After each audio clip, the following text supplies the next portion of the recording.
Hey, welcome back to One Wrench Rodeo. I need to get my summertime ride ready. And this is it.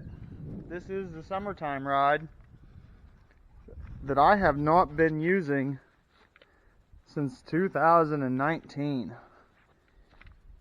And to prove that is the last time that this machine was on the road. It has been sitting in this sea can with the blade for my circle mill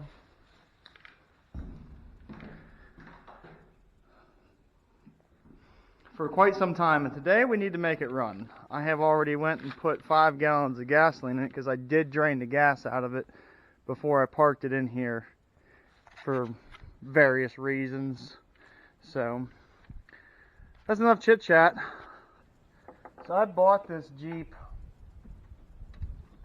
back in, I don't know, maybe 2017. It was completely factory, untouched. No one had done anything to it at all. It still had the factory jack and everything under it, and it used to be red, and there was red overspray up underneath. So it was really clean from Texas, where it's now in PA.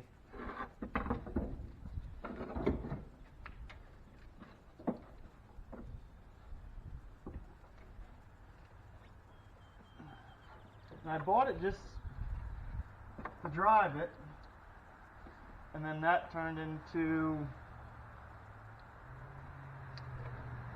several $100s later and an axle swap.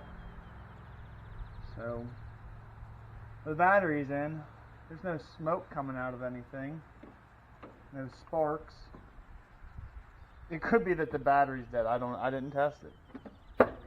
You guys stay here. I'm gonna go turn the key on. Before we do that, let's. Oh yeah, look at that. Just slightly low on oil, but looks good. It's in there. How about the radiator? Is there anything in the radiator?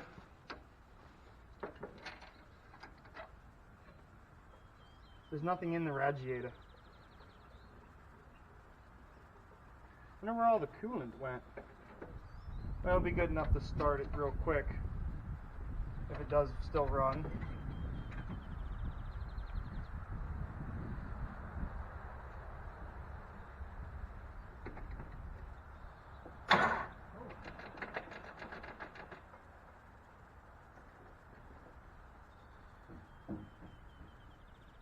Apparently the battery does work, because I bumped the key and it rolls over. Still no smoke or nothing. Alright, I'm going to try cranking on it.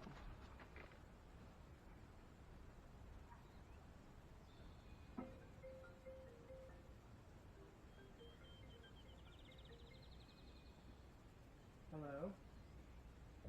I'm in the middle of a YouTube video. Tyler called.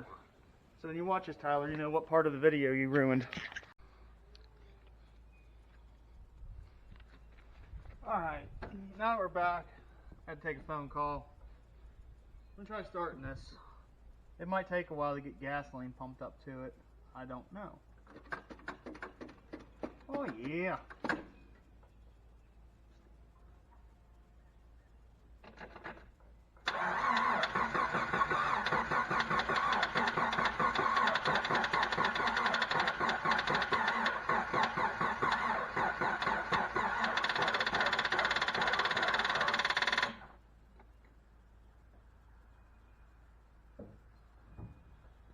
I would consider that battery to be dead. I'll have to go get another battery. Hold on. Alright, I had to go get another battery. That one right there went dead. I really thought it was a good battery. Well, apparently I was wrong.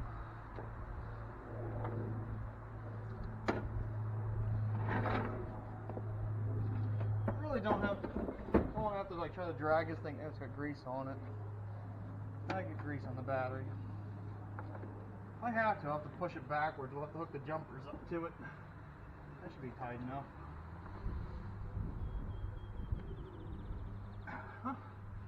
There we go. Let's take two.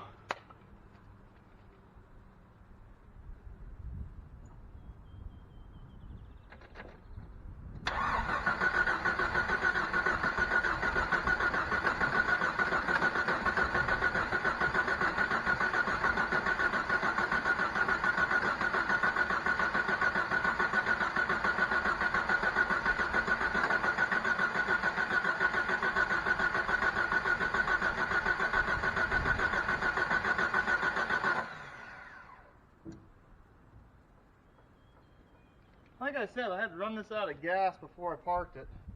I don't even know if it's getting gas up to the car. We're going to have to find out. We're going to have to find out right now.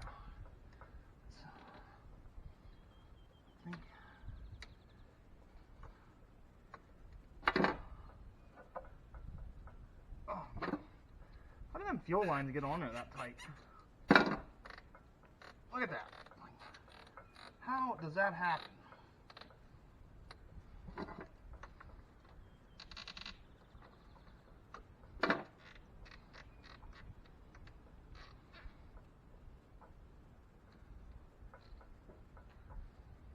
Alright, I'll crank it like that and see if I spew gas all over the exhaust.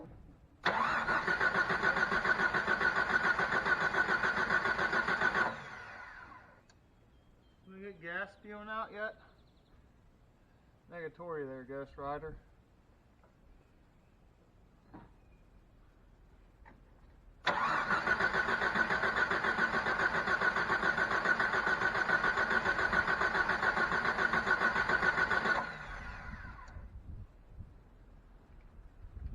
Maybe fuel pump went bad.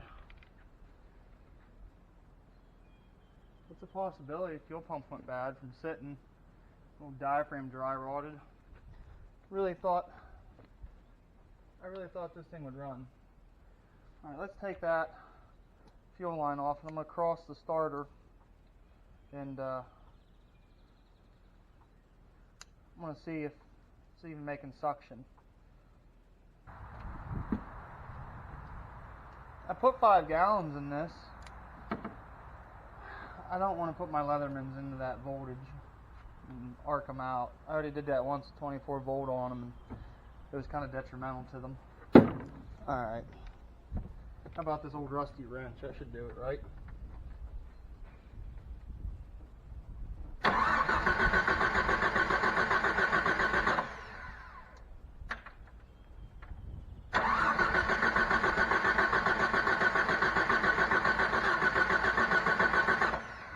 Making suction. It's making suction at the pump. I mean, maybe not enough. At least there's something going on. We're just gonna pour. We're gonna tighten that line back up. Take that intake off, and we'll just pour gas right down the float bowl. You know, I never used to carry a multi-tool until like a couple weeks ago, and I'm really glad that I started carrying it because you can pretty much fix everything with these. You know, we never checked for rats in the air intake. We never did that. There could have been rats in there. Oh, it's clean. It's clean. There's no rats in there.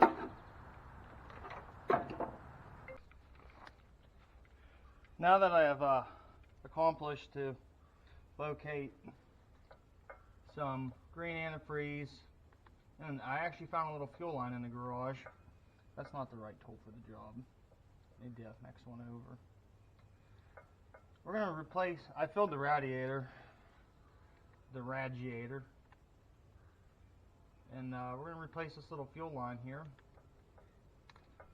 and we're going to take this thing for a drive.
I poured some gas down the car, but I don't know if it's going to make it go or not.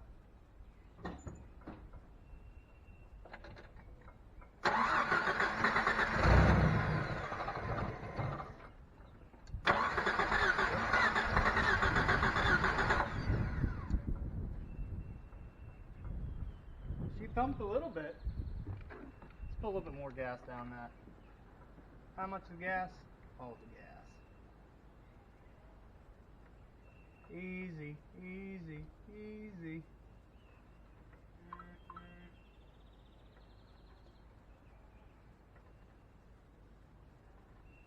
Yeah, I think that's the float bolt. I don't know. We'll find out.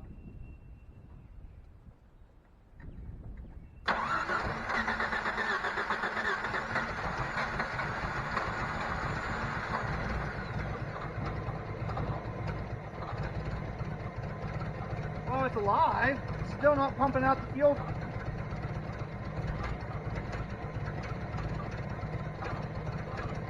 Surely that would make that thing pump.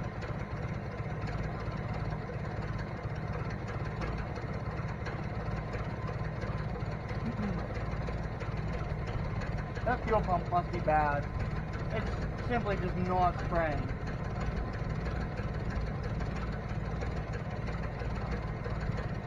But it runs.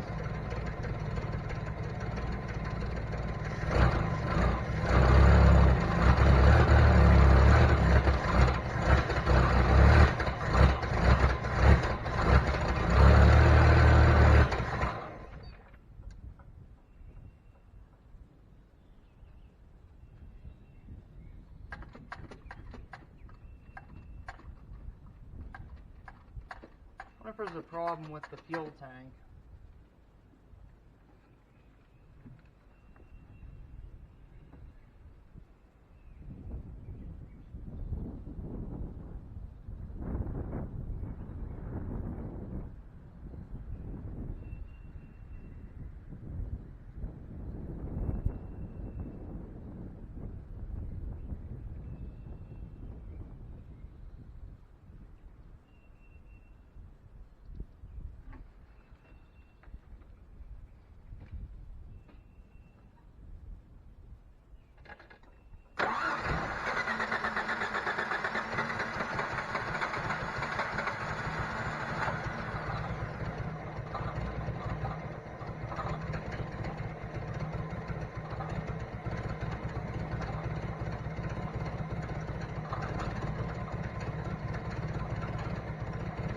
Come on, come on.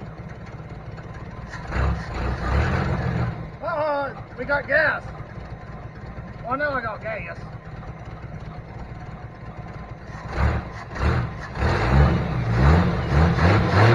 Alrighty. Oh, it's definitely got gas. This line's leaking everywhere. Alright, she finally got fuel out of the tank. Now I'll tell you how I know. Because that goofy little line right there is just running down the intake. But she should sit here and idle on her own. Alright, let's get some, I'm going to shut this thing down, we're going to get some coolant in it. Listen to that idle. Isn't that purty? Alright, enough of that. We got to get coolant in it before we crack ahead.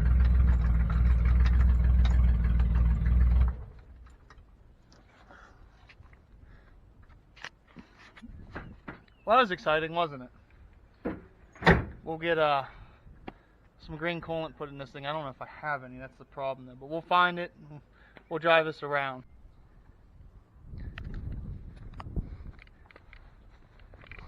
This has a Jeep Cherokee front axle in it, so it's a Dana 30 high pinion front. I got rid of the low pinion vacuum disconnect. It's got 4.5 Quadratec springs, or 4-inch springs with the swing shackle kits. In the rear, it's got a Chrysler 8 1/4 or whatever they call it. Well, then I use Super Duty shock tab, shock brackets on that. slip yoke eliminator on the transfer case, Quadratec skid plate. The plan is it still has the AX15 in it, and I would like to pull the AX15 out and put a T19 with a Dana 20, and then maybe do like a Terralo 4-to-1 kit in the Dana 20, twin stick it. I think the first project though is we're going to make it the slave cylinders out of it, so you can't shift the gears. You got to start it up in low range, and that's how you move it around. I want to build rock skis for it, so maybe in the future put a Ford 302 in it just to really make people mad. I mean, it's already got square headlights, so Jeep people were mad at it already because it's got square headlights, but you know what? They'll be really mad when it's got a Ford in it. Hey, thanks for watching. If you want to watch more of the Jeep build or the Jeep upgrades, like and subscribe. I'll catch you on the next video.